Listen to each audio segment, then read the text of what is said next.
Hey, what up, everybody? This is Stevie Breach coming to you. Today was a special day. It was the 31 days till WrestleMania countdown started today. Basically, Stephanie McMahon, John Cena, and Hulk Hogan all flew in to San Jose, and they toured all around all the big techie places around the home of WrestleMania 31. They went to the home of Google. They went to the home of Twitter. During this, they put up on Facebook breaking news, basically saying that the Intercontinental Champion, Bad News Barrett, would be defending his Intercontinental Championship in a multi-superstar ladder match at WrestleMania 31. Honestly, I couldn't believe that it was 31 days until WrestleMania. And before long, we'll be pulling up all into San Jose. I'll be picking up my friends at the airport. I'll be giving the big high fives and, telling these guys I can't believe it's been so long since I saw them last.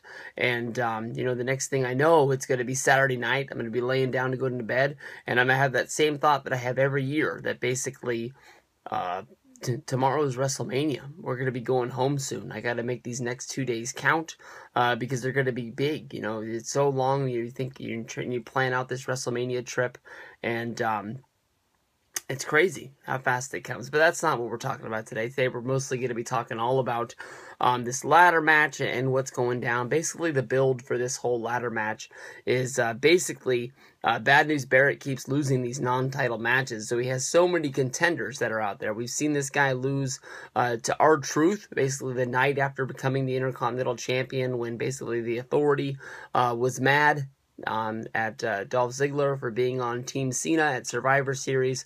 Once they came back, they basically put him in a match that there's no chance that he was going to be able to win. Bad News Barrett took the Intercontinental Championship, and it looked like he was going to go on a good little run, but instead he showed up to SmackDown the next night and lost a non-title match to R-Truth, and everybody was scratching their head, sort of making fun of Barrett at the time. And it seems that WWE actually had a plan when they did this. From there, Dolph Ziggler would beat Wade Barrett in a non-title match. I believe that was on Monday Night Raw. At Fastlane, Wade Barrett walked out with the victory, but basically he got his ass kicked the whole night because the match was stopped due to disqualification because of Dean Ambrose not letting up on kicking Wade Barrett while he was down into the corner. Dean Ambrose basically got to the point where he felt he won the match, but basically he did not get the Intercontinental Championship, even though he walked out with it that night, and basically is now in control of the Intercontinental title.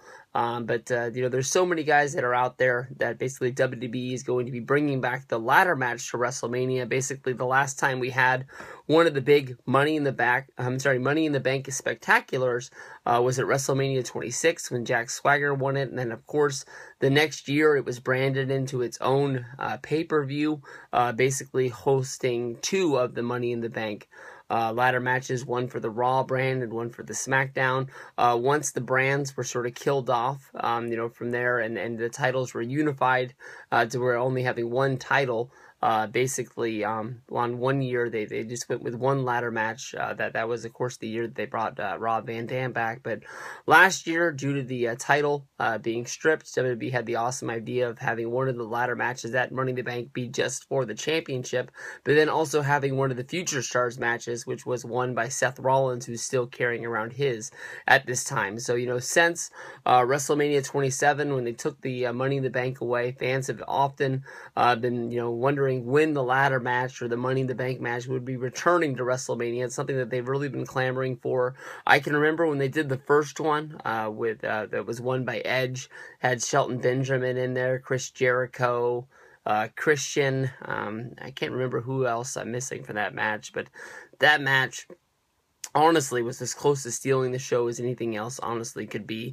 It seemed like they took nothing and just made it everything. I don't think anybody had any expectations coming into that match because nobody really knew what to expect. And then, the way that WWE used Edge, cashing in the Money in the Bank, really added to that mystique so much more of, how important it was to have that briefcase, that at any moment, at any time that a referee was present and you were inside of a WWE ring, you could have a match and become WWE champion. From there, Edge would cash in 2 times to become champion.